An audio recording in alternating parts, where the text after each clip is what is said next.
বিধান স্মৃতি পাঠাগারের ব্যবস্থাপনায় হোপ হাসপাতালের সহযোগিতায় national council of education and training এবং এনজিও ওয়েলফেয়ার অ্যাসোসিয়েশনের পরিচালনায় ইছাপুর বিধানপল্লী প্রাথমিক বিদ্যালয়ে আজকে বিনামূল্যে চক্ষু পরীক্ষা শিবির আয়োজন করা হয়।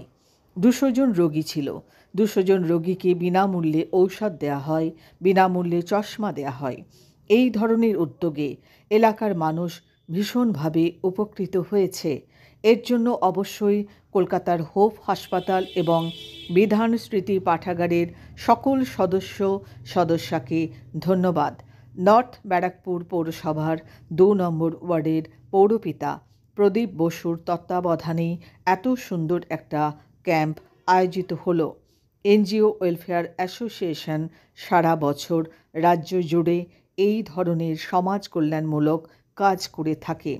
অ্যাসোসিয়েশনের বিভিন্ন এনজিও সদস্যদের সহযোগিতায় আজকে সহযোগিতায় ছিল national council of education and training. আগামীতেও এ ধরনের মহান উদ্যোগ রাজ্যব্যাপী হবে। বিভিন্ন এনজিওদের সহযোগিতায় সর্বত্র স্তরে সমাজ সেবা যেন সঠিকভাবে হয়, সেই ভাবনায় সর্বদা তৎপর এবং সক্রিয় বিশিষ্ট সমাজসেবক ডক্টর তাপস কুমার দে, প্রেসিডেন্ট এনজিও ওয়েলফেয়ার অ্যাসোসিয়েশন। সংবাদ পাঠে ডক্টর তৃপ্তি কুণ্ডু রায়।